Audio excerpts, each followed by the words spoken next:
bells screamed through Station Meridian 7 like nothing Marcus Webb had ever heard before. He dropped his wrench, watching it clatter against the metal floor of the maintenance tunnel. His radio crackled with dozens of voices talking over each other, all saying the same thing in different ways. Evacuate, hide, run. Marcus climbed out of the tunnel and wiped his greasy hands on his uniform. The corridor outside was chaos. People from a dozen different species were running in every direction. A group of Zinthari, their blue skin pale with fear, pushed past him without their usual polite nods. Two Vexian diplomats ran so fast their tentacles couldn't keep up with their bodies. "What's happening?" Marcus asked a passing security officer. The officer, a tall Ralnian with 4 eyes, stared at him like he was insane. "Where have you been?" "A Carvathi warship just docked. We're implementing emergency protocols. Get to a safe zone now." The officer ran off before Marcus could ask anything else. Marcus stood there confused. He had heard of the Carvathi, of course. Everyone had. They were the warriors that entire civilizations feared. Stories about them were told in every bar across the galaxy. They conquered worlds. They never lost battles. They stood 12 feet tall and could rip through steel with their bare hands. But Marcus had also learned something during his 5 years working on the station. Panic was usually worse than the actual problem. He had seen people evacuate 3 decks because someone thought they smelled a fuel leak. Turned out to be someone's lunch. He decided to finish his work first. The atmospheric processor in Section 7D needed fixing, and if he didn't do it now, the air would get stale in the lower residential areas. People would complain, and he would have to deal with it later anyway. Marcus gathered his tools and headed deeper into the station, moving against the flow of fleeing people. He took the service elevator down 4 levels and stepped into the quiet maintenance corridors. Down here you couldn't hear the alarms, just the steady hum of the station's machines doing their job. He found the faulty processor and got to work. The problem was simple, a worn seal that needed replacing. Marcus lost himself in the familiar rhythm of the repair. Loosen the bolts, remove the old seal, clean the surface, install the new seal, tighten everything back up. Easy. He was testing the pressure readings when he heard footsteps behind him. Heavy footsteps, the kind that made the metal floor ring with each impact. Marcus turned around and looked up. And up, and up. The creature standing in the corridor was massive. It had 4 arms, each one thick with muscle. Its body was covered in dark, chitinous armor that looked like it had grown there naturally. Scars crossed its chest and arms, each one telling a story of a battle survived. Its face was angular and sharp, with eyes that glowed a deep amber color. It carried weapons on its back, each one bigger than Marcus's entire toolkit. This was a Carvathi. This was what everyone was running from. The warrior stared down at Marcus. Marcus stared back. His heart was pounding so hard he could hear it in his ears. But he had learned a long time ago that showing fear usually made things worse. Besides, what would running do? This thing could probably catch him in 3 steps. "You're lost," Marcus said, surprised at how steady his voice sounded. The Carvathi tilted its head. When it spoke, its voice was deep and rumbling like distant thunder. "Lost? This is a maintenance corridor. Nothing down here but pipes and machines. The diplomatic quarters are up on level 3. Marcus pointed toward the elevator. "You probably want to go that way." The warrior took a step closer. Marcus forced himself not to step back. He could see every detail of the creature now. The way its amber eyes studied him. The slight twitch of its upper left hand near a weapon. The scars that crossed its face, including one that went right through where an eyebrow would be on a human. "You do not run," the Carvathi said. "It wasn't a question. Would it help?" Marcus asked. Something that might have been amusement flickered across the warrior's face. "No. Then I'd just die tired." Marcus shrugged. "I'm Marcus, by the way. Maintenance engineer. And you are?" "Krathzar. Observer for the Carvathi Empire." The warrior's eyes narrowed. "You are human." "That's right. I have read about your species. You are known for irrational bravery. Some call it stupidity." Marcus laughed, and even he could hear the nervousness in it. "Yeah, we get that a lot. Look, I don't know what an observer does, but I do know that you're probably supposed to be somewhere that isn't a maintenance tunnel. How about I show you the way?" Krathzar studied him for a long moment. Marcus could almost see the thoughts moving behind those amber eyes. Was this human an idiot? Was he brave? Was he dangerous somehow? Finally, the warrior nodded once. "Lead," Krathzar said. Marcus picked up his toolkit and started walking. He could hear Krathzar following behind him, each footstep a small earthquake. They took the elevator up in silence. Marcus couldn't help but glance at the warrior's reflection in the polished metal doors. Krathzar was watching him the whole time, studying him like he was a puzzle that needed solving. When the elevator doors opened on level 3, 2 security officers were waiting outside. They saw Krathzar and immediately reached for their weapons. Marcus stepped between them before anyone could do something stupid. "Easy," Marcus said. "He's just heading to his quarters." "Right, Krathzar?" The warrior nodded slowly. The security officers looked at Marcus like he had grown a second head, but they stepped aside. Marcus led Krathzar down the corridor to the diplomatic quarters. A suite had been prepared, one with reinforced walls and a ceiling high enough for the warrior's considerable height. "This should be it," Marcus said, pointing to the door. "If you need anything, just call the station services. They'll send someone." "They will send you?" Krathzar asked. Marcus laughed. "Me? No, I just fix broken machines. They'll send someone important. You walked with me. The others ran. That is important." Marcus didn't know what to say to that. He shrugged again. "Just seemed like the practical thing to do. You weren't attacking anyone. You were just lost." Krathzar made a gesture with his upper right hand, touching 2 fingers to his chest and then extending them toward Marcus. Marcus had no idea what it meant, but it felt significant. "I will remember you, Marcus Webb," Krathzar said. Then the warrior turned and entered his quarters. The door closed behind him with a heavy thud.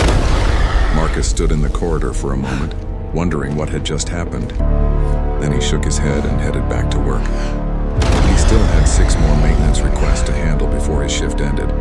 What Marcus didn't know was that the gesture Krathzar had made was a Karvathi mark of interest. It meant that the warrior had found something worth studying. In Karvathi culture, that mark could lead to 2 things: friendship or combat, sometimes both.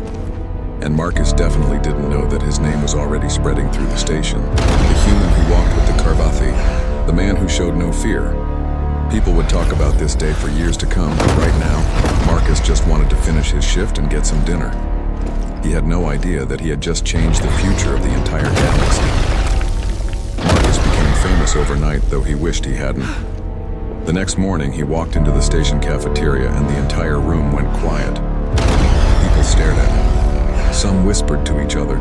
A group of humans from the agricultural section actually got up and moved to a different table when he sat down.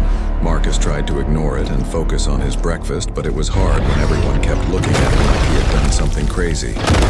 "Is it true?" someone asked. Marcus looked up to see Chen, another maintenance worker from his shift. "Did you really walk with that thing?" "His name is Krathzar," Marcus said. "And yeah, I showed him to his quarters. He was lost." Chen shook his head. "Man, you've got guts. Or you're stupid. I haven't decided which." Marcus was starting to wonder the same thing. Station command had called him in for a meeting that morning.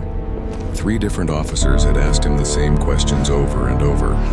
What did the Karvathi say? What did he want? Did he threaten you? Marcus told them the truth, but he could tell they didn't believe him. They thought there had to be more to it. The worst part was that his supervisor had reassigned him. No more working in the quiet maintenance tunnels. Now Marcus had to work in the public areas of the station, where command could keep an eye on him. They said it was for his safety. Marcus suspected they just wanted to make sure he didn't accidentally start a war. 3 days passed. Marcus fixed air filters and replaced light panels and tried to get back to his normal routine. He saw Krathzar twice, both times from a distance. The warrior was always surrounded by nervous diplomats and security officers. Krathzar never looked at Marcus, but Marcus got the strange feeling that the warrior knew exactly where he was anyway. On the 4th day, Marcus was replacing a burnt-out power relay in one of the observation lounges when he heard those heavy footsteps again. He turned around and there was Krathzar, standing in the doorway. The lounge had been full of people a moment ago. Now it was empty. Everyone had fled the moment the Karvathi appeared. "Hello," Marcus said. "Because someone had to say something." "You are working," Krathzar observed. "That's what they pay me for." Marcus went back to the power relay. His hands were steady, which surprised him. His heart was racing, but his hands were steady. "Did you need something?" "I am observing?" "Okay. Well, this isn't very interesting to observe, but sure." Krathzar moved closer, his amber eyes watching everything Marcus did. "You are not afraid." Marcus laughed, a short, bitter sound. "I'm terrified. My heart is going crazy right now. I'm just really good at pretending." This seemed to confuse the warrior. He tilted his head, studying Marcus with those unblinking eyes. "Why pretend? Because showing fear doesn't help. The relay is still broken whether I'm scared or not. The work still needs to be done." Marcus finished connecting the final wire and tested the connection. The lights in the lounge flickered back to full brightness. "See? Fixed. You choose to work even when afraid." "Yeah, I guess so." Marcus packed up his tools. "Is that weird? In Carvathi culture, fear is weakness. The weak do not survive. Yet you admit fear while showing no weakness. This is contradictory." Marcus sat down on the edge of a nearby table. He figured if Krathzar wanted to kill him, running wouldn't help anyway. Might as well have this conversation. Maybe fear isn't the same as weakness. Maybe fear is just information. It tells you something is dangerous, but you still get to choose what you do about it. Krathzar was quiet for a long moment. Then he moved to the observation window that looked out at the stars. "On my world, there is no choice. You are strong or you are prey. You conquer or you are conquered. This is the way of the Carvathi." "Sounds lonely," Marcus said without thinking. Then he winced, waiting for the warrior to get angry. But Krathzar didn't get angry. He just kept looking at the stars. "Yes," he said quietly. "It is lonely." They stood in silence for a while. Marcus wasn't sure what to do. Was this a moment? Should he say something else? Or would talking ruin it? Finally, Krathzar turned away from the window. "I do not understand humans. Your species is weak. You have no natural weapons, no armor. You are small and fragile, yet you have spread across many worlds. You have survived wars with species much stronger than you." How? Marcus thought about it. He had never really considered why humans were successful. They just were. We adapt, I guess. And we're stubborn. When something doesn't work, we try something else. We use tools. We work together. We make friends with people who are different from us. He paused. "Well, most of us do. Some humans are just as scared of different as everyone else. These others on the station, they fear me. Yeah, you do not. I told you I'm afraid. I just don't let it stop me." Marcus picked up his toolkit. "Look, I've got more work to do. But if you want to keep observing, you can come along. Fair warning, though, I'm just going to be fixing a broken recycler in Section 4. It's really boring stuff." Krathzar considered this. Then he nodded. "I will observe boring human work." So Marcus led the way and Krathzar followed. People scattered ahead of them like fish before a shark. Marcus tried not to let it bother him, but it did. He had friends on this station. People he ate lunch with. Now they all looked at him like he was crazy or dangerous or both. Marcus fixed the recycler while Krathzar watched. Then he repaired a door that wouldn't close properly. Then he replaced a water filter. The whole time, Krathzar asked questions. Why did Marcus do the work this way instead of another way? Why did he use this tool instead of that one? Why did humans build machines with so many small parts? Marcus answered as best he could. It was strange, having a conversation with someone who could probably rip him in half without effort. But it was also kind of nice. Krathzar actually listened to his answers. He didn't just ask questions to be polite. He genuinely wanted to understand. They ended up in the station commissary at the end of Marcus's shift. Marcus bought a sandwich and coffee. Krathzar didn't eat, but he sat across from Marcus at one of the small tables. The entire commissary was empty except for them. Everyone else had left the moment they arrived. "This happens every day now," Marcus said, looking around the empty room. "People see you coming and they run. Doesn't that bother you? I am Carvathi. It is natural for others to fear us, but do you like it?" Krathzar was quiet. His 4 hands rested on the table, each one capable of crushing Marcus's skull. But they just rested there, still and careful. "No," he finally said. "I do not like it. But it is the way of things." "Doesn't have to be," Marcus said. "People are scared because they don't know you. All they know are the stories. Big, scary warrior race that conquers planets. But you're just a person. Well, a very large person with 4 arms and armor skin. But still a person. You get confused when you're lost. You ask questions when you're curious. That's not scary. That's just normal. You see me as normal?" Marcus shrugged. "I see you as someone I'm having a conversation with. The rest is just details." Krathzar stared at him for a long time. Then he made that same gesture again. the one with his upper right hand. 2 fingers to his chest, then extended toward Marcus. "You are strange, Marcus Webb, but I am beginning to think strange is not bad." The next day, Marcus found a message waiting at his quarters. Station Command wanted to see him immediately. When he arrived at their office, 3 officers were waiting. They all looked worried. "We need you to stop interacting with the Carvathy," the lead officer said. "It's a security risk." Marcus felt anger rise in his chest. "A security risk? I'm just talking to him. He asks questions, I answer. That's it. You don't understand what you're dealing with. The Carvathy are dangerous. So is electricity, but I work with it every day." Marcus crossed his arms. "Show me the regulation that says I can't talk to a diplomatic guest of the station." The officers looked at each other. One of them pulled up a screen and started searching through the station codes. Marcus waited. He knew what they would find. Nothing. There was no rule against fraternizing with visitors. "This is highly irregular," the lead officer said. "So file a complaint." Marcus stood up. "If that's all, I have work to do." He left before they could stop him. His hands were shaking now, but not from fear. From anger. He was tired of people treating Krathzar like a monster. He was tired of everyone assuming the worst. Marcus didn't know it, but Krathzar was having similar thoughts. The warrior stood in his quarters, looking at the datapad the Carvathy Empire had sent him. His mission was clear: observe the coalition. Determine if they were strong enough to be worthy of respect or weak enough to be conquered. But Krathzar was starting to think strength came in forms his people had never considered. And it all started with one small, fragile human who chose courage over comfort. 2 weeks had passed since Krathzar arrived on Station Meridian 7, and things were slowly changing. The warrior and Marcus had fallen into a routine. Marcus would work his shifts and Krathzar would find him. Sometimes they talked. Sometimes Krathzar just watched Marcus work in silence. Either way, people were starting to get used to seeing them together. A few brave souls had even stopped running away. A Xanthari scientist named Kelvin had asked Krathzar a question about Carvathy ship designs.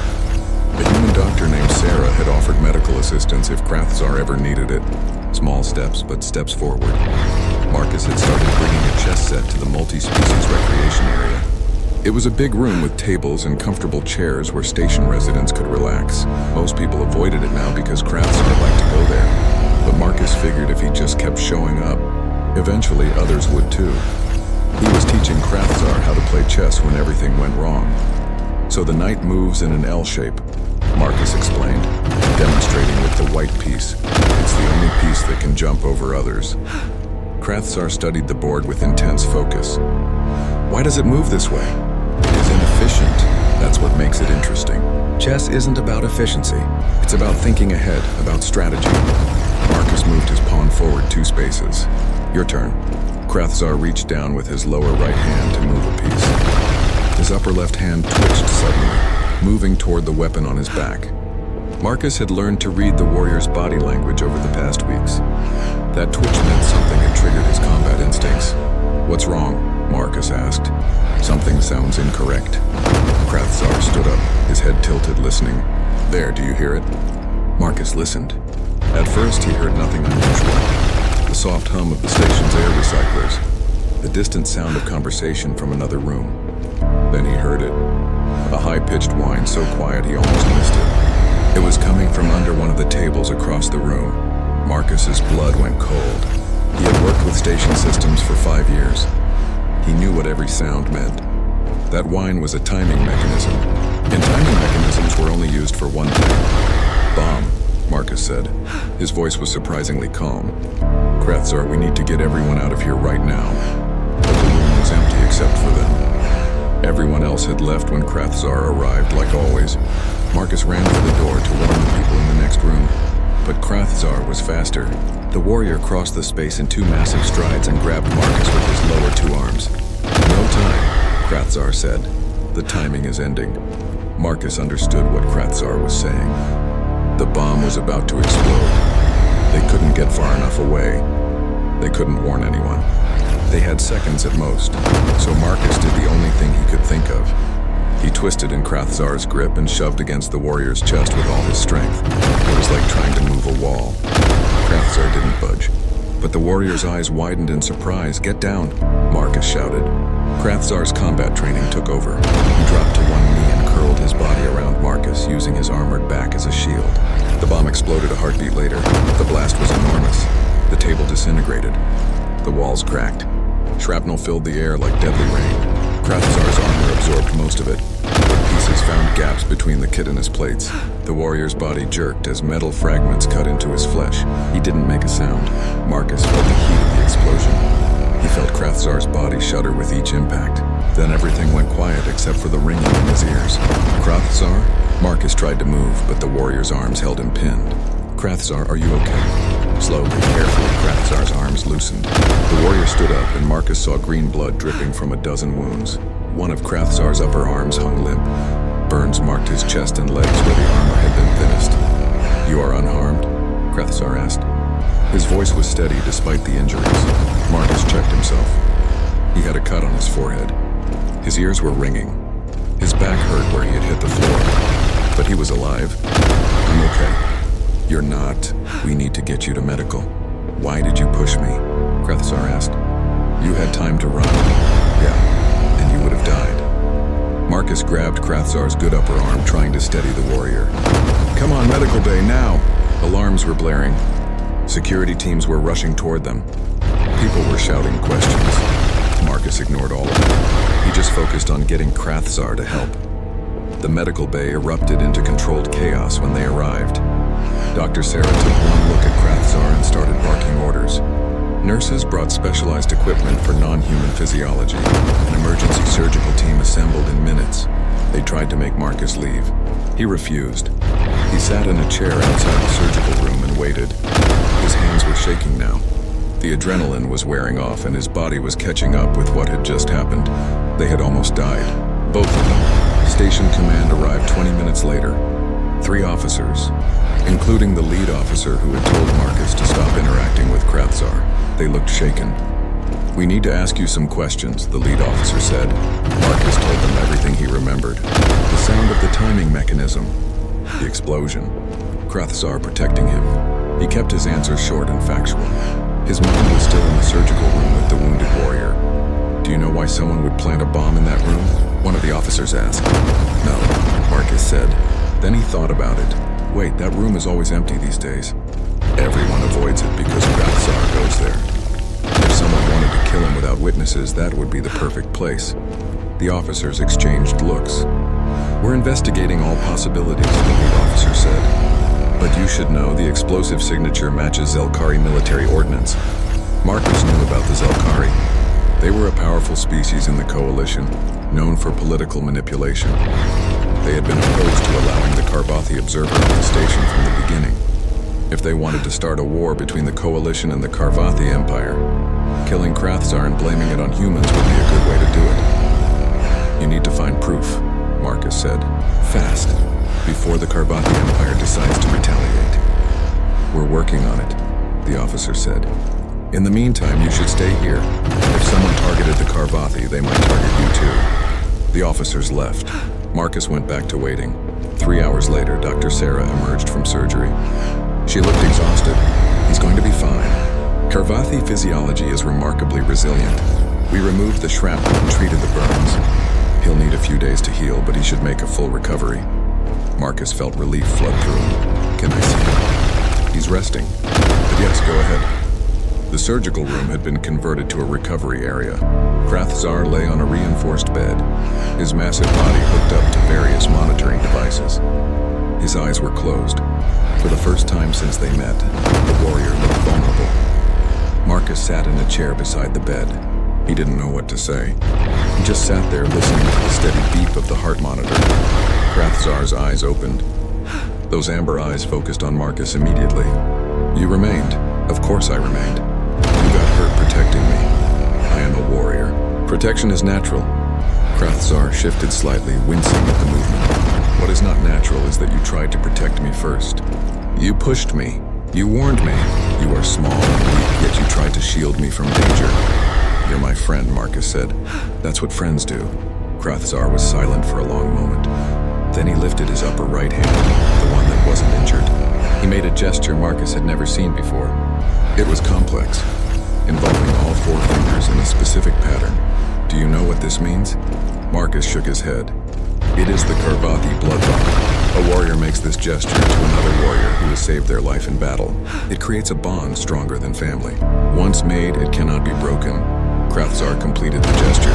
Marcus Webb, I declare you my shield brother. In the eyes of my people, your blood is my blood. Your battles are my battles. Your enemies are my enemies. Marcus felt tears in his eyes.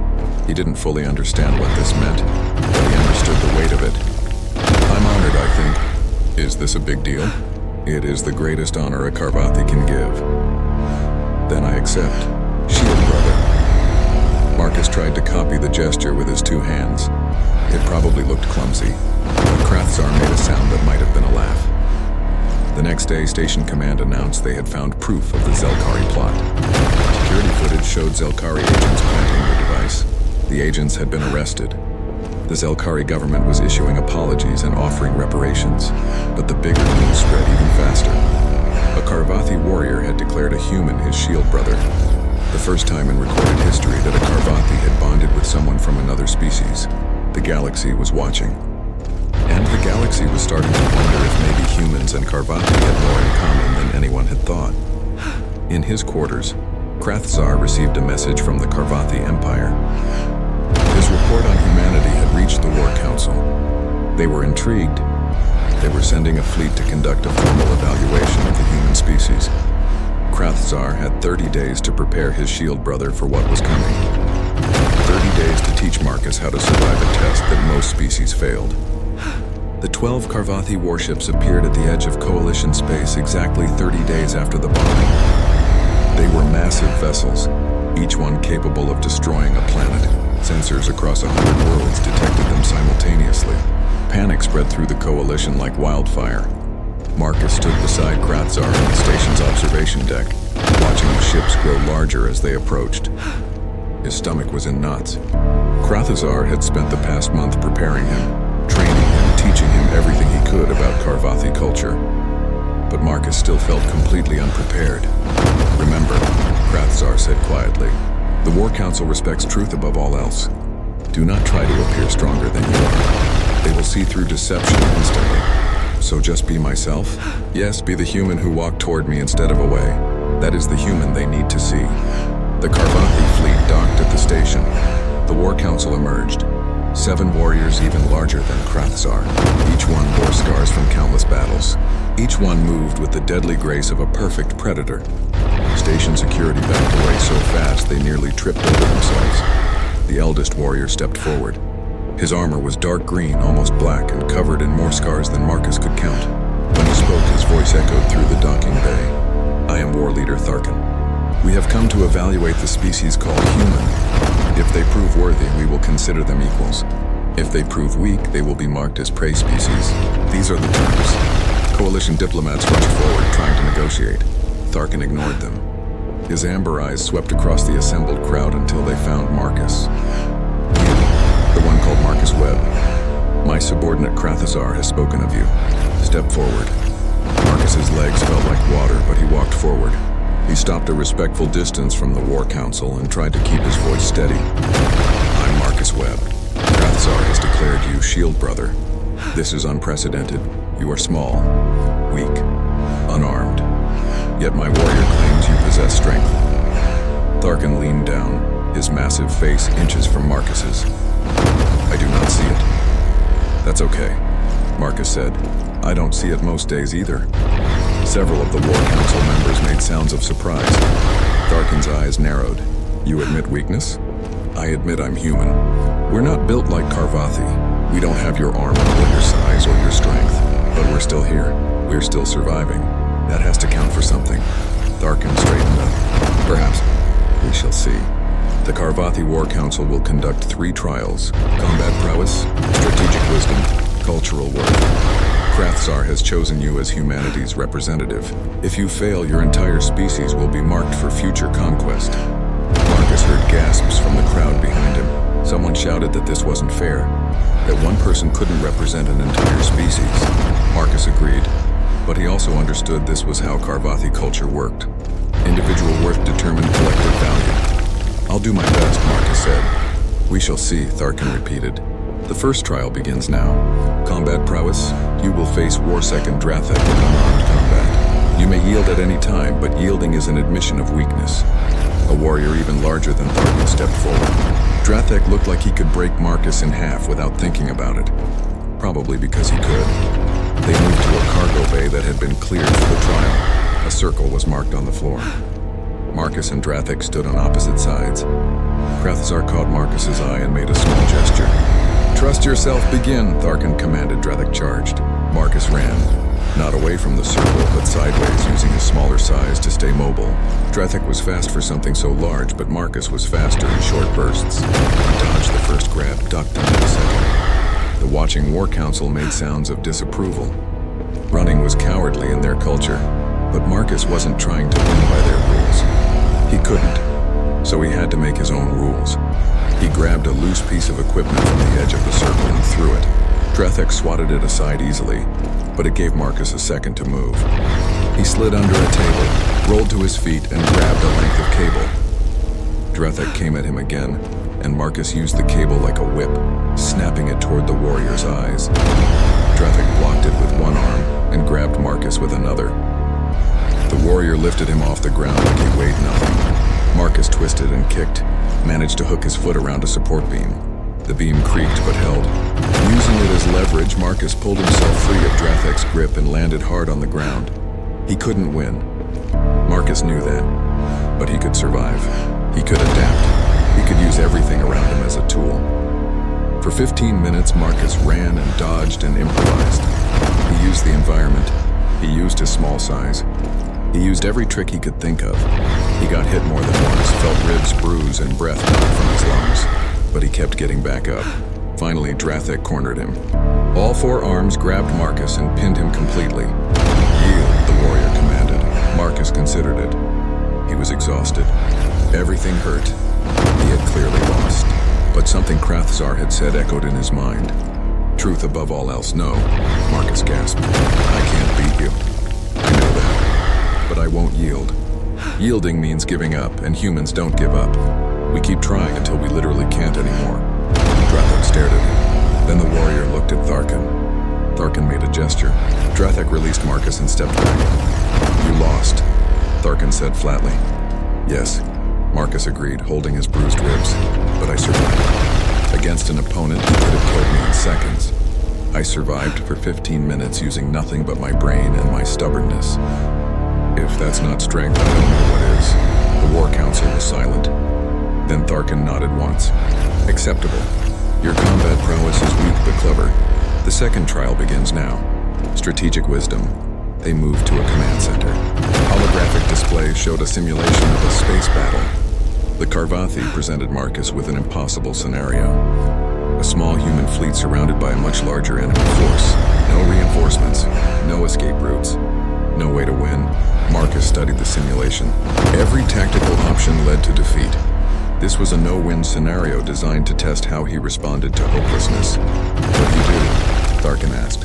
Marcus thought about every war movie he had ever seen, every strategy game he had played, every story about impossible victories. Then he thought about what Krathzar had taught him about Karvathi culture. They valued strength and victory above everything else. "I don't," Marcus said. "Explain." "This scenario assumes I have to fight. But fighting isn't the only option. Strategic wisdom means knowing when not to fight." Marcus gestured to the simulation. "This enemy has me surrounded. They have more ships, more weapons, more resources. Fighting them would cost thousands of lives on both sides. So instead I'd try to talk to them, find out what they want, see if there's a way to give it to them without anyone dying." "That is cowardice," one of the War Council said. "Is it?" Marcus turned to face them. "The Karvathi have fought for thousands of years. You've conquered hundreds of worlds. You've won countless battles. But how many friends do you have? How many species look at you with respect instead of fear? You're strong, but you're alone. Is that really victory?" Tharkin's expression was unreadable. "You would choose peace over victory?" "I'd choose not throwing away lives for no reason. Victory is worthless if everyone dies achieving it." Marcus took a breath.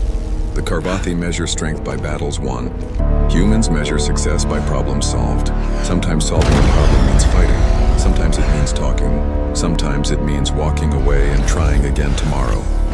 The War Council conferred among themselves in their own language. Marcus couldn't understand the words, but he could read their body language. Some were angry. Some were thoughtful. All of them were surprised. Finally, Tharkin spoke. "You reject our scenario entirely. This is bold. Perhaps foolish, but it is honest." He paused. The third trial, cultural worth, proved that humanity offers something valuable to the galaxy. This was the trial Krathzar had said was most important. The Carvathi didn't respect weakness, but they did respect contribution. Marcus had spent weeks thinking about what to show them. He didn't show them human weapons technology. The Carvathi had better weapons. He didn't show them human ships. The Carvathi had better ships.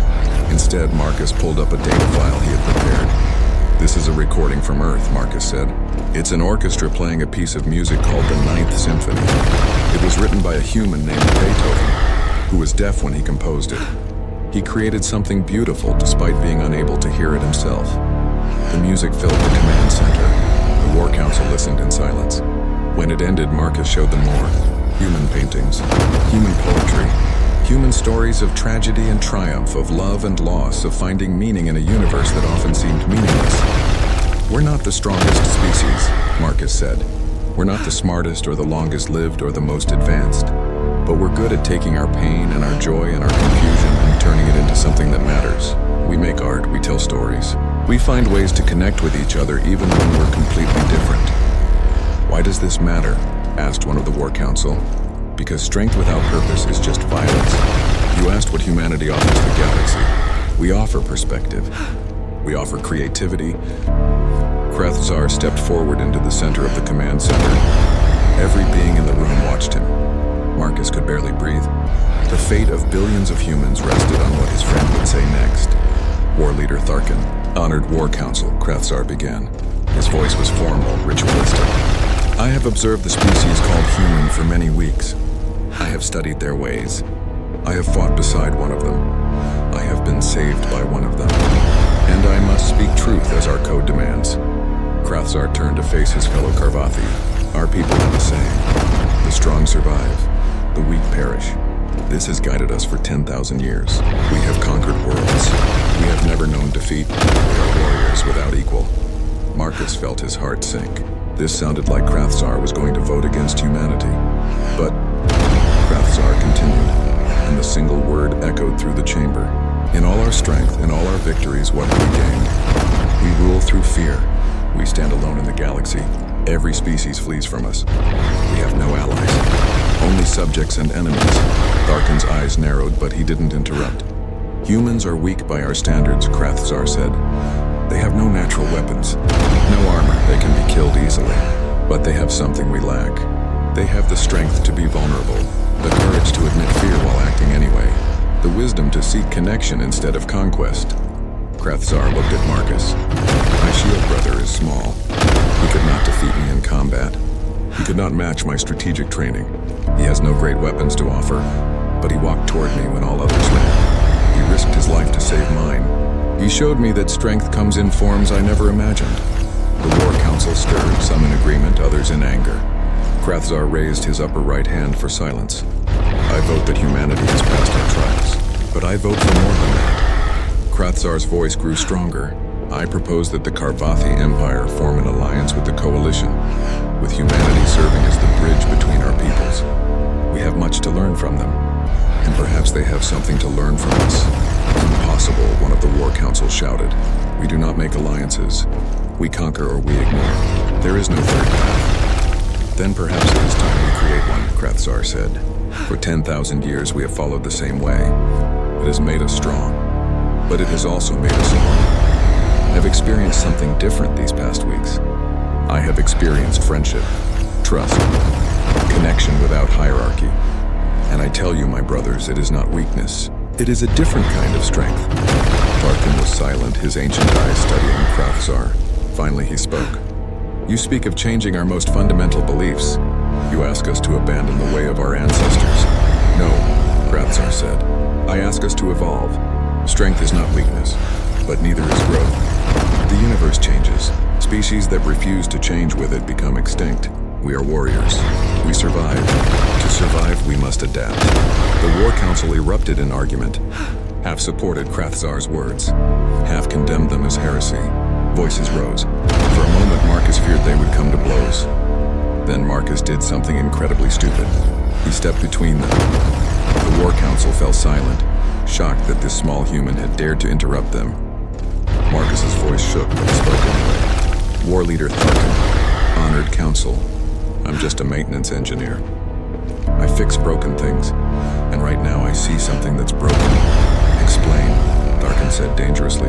You're trying to force a choice between your old ways and a completely new path. But that's not how humans think. We don't throw away what works just because we find something new. We combine them. Marcus gestured to both sides of the War Council. Some of you want to maintain your warrior traditions. Some of you want to explore alliance. Why not do both? How? Asked one of the War Council who had supported Krathzar. A pilot program, Marcus said. The idea was forming as he spoke. Let those Karvathi who want to explore cooperation join the coalition for a trial period. 5 years. Let those who want to maintain your current ways continue as before. After 5 years, you evaluate the results. No permanent commitment, no betrayal of your traditions, just an experiment. And if the experiment fails, Tharkin asked, then you have your answer. You tried something new and it didn't work. No harm done. Marcus paused. But if it succeeds, you've opened a door to something your people have never experienced. Partnership, alliance, friendship. The War Council looked at each other. Marcus could see them processing this idea. It wasn't surrender. It wasn't abandonment of their ways. It was just trying something different to see what happened. This is acceptable, Tharkin said slowly. It honors both tradition and innovation. Those who wish to explore this alliance may do so. Those who wish to maintain the warrior path may continue. We will reconvene in 5 years to assess the results. He turned to Krathzar. You will lead those who choose this new path. They will follow you as their war leader. You will be responsible for their success or failure. Krathzar touched his fist to his chest in salute. I accept this honor and this burden. Tharkin looked at Marcus. And you, small human. You have shown courage beyond your size, wisdom beyond your years. You have earned the respect of the Karvathi War Council. This is rare. Treasure it. I will, Marcus said. Thank you. The War Council departed, taking half the fleet with them. The other half remained along with Krathzar and 200 Karvathi warriors who had chosen to follow him on this new path. They called themselves the Pathwalkers, those who would walk between the warrior way and the way of alliance. The galaxy watched in amazement. The species that everyone feared was splitting, not through war, but through choice. It was unprecedented. It was revolutionary. And it all started because one human maintenance engineer had chosen to walk toward a giant alien warrior instead of running away. 5 years passed. Station Meridian 7 transformed completely. The Pathwalker Karvathi integrated into Coalition life, though they maintained their warrior culture and pride. They trained Coalition security forces, sharing combat techniques in exchange for learning about negotiation and diplomacy. Human engineers worked alongside Karvathi shipwrights, combining human creativity with Karvathi durability to create new ship designs that served both peoples. The recreation area that had once been empty was now the busiest place on the station. Species that used to fear each other now gathered there to learn from one another. The chess tables were always full. Karvathi warriors learned human games. Humans learned Karvathi meditation techniques. Zenthari scientists discussed theories with Karvathi strategists. Marcus was no longer just a maintenance engineer, though he insisted on keeping the job. He was now the official cultural liaison between humans and Karvathi, a role that basically meant he continued doing what he had always done. Talking to people, fixing problems, and reminding everyone that underneath all the differences, they were all just people trying to survive in a big, scary universe. Krathzar thrived as leader of the Pathwalkers. Young Karvathi from the traditional empire began requesting transfers to his group, curious about this different way of being strong. The War Council watched carefully, but even they had to admit that the Pathwalkers were succeeding. They had formed alliances with a dozen species. They had resolved conflicts through negotiation that would have required war under the old ways. They were proving that strength and diplomacy could coexist. On the 5th anniversary of the trials, Marcus and Krathzar sat in that same recreation area, playing their weekly chess game. It had become a tradition. Every week, no matter how busy they were, they met here. Sometimes other species joined them.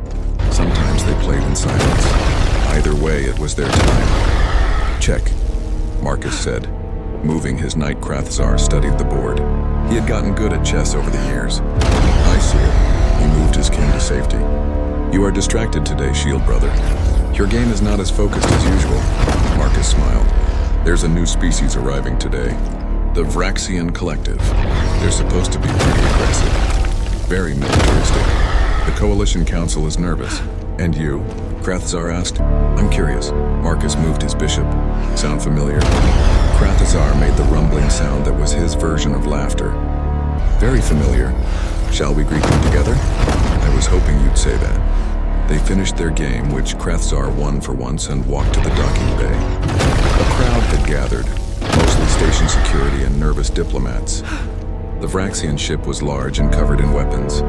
Marcus could see why everyone was worried. The Vraxians emerged from their ship. They were 8 feet tall with 6 arms and armor that looked even tougher than Carvathi chitinous plates.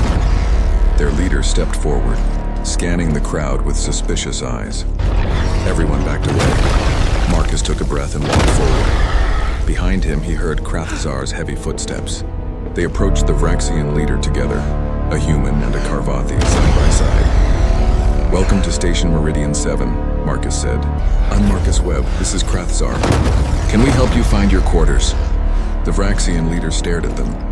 Marcus could see the confusion in the creature's eyes. A small human and a giant Carvathi, standing together without fear. It didn't match what the Vraxians expected. You are not afraid? The Vraxian asked. Marcus looked at Krathzar. His friend looked back.